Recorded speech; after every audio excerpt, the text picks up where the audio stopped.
अशी काटने गई नहीं काटने और तो सारा लीधा। अपने जरूरी रक्षा कवच लेकर दबंग स्टाइल में अपने खेत पर एंट्री मार ही ली और यहाँ काम चल रहा था लहसुन की कटाई का और आते ही इन्हें प्यास लगने लगी। आज हवा और धूप दोनों अपनी अपनी शक्तियाँ बराबर दिखा रहे हैं।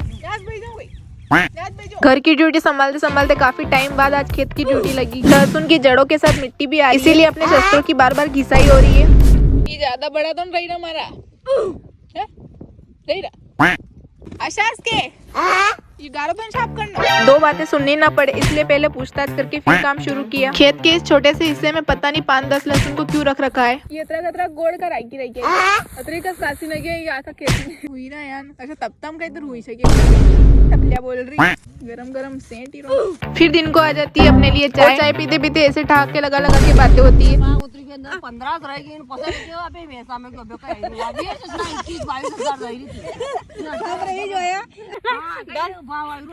12-13 मेची मन का ये झालो है माने में 15 गई 20 घोड़े आणि 25 री जाई थी।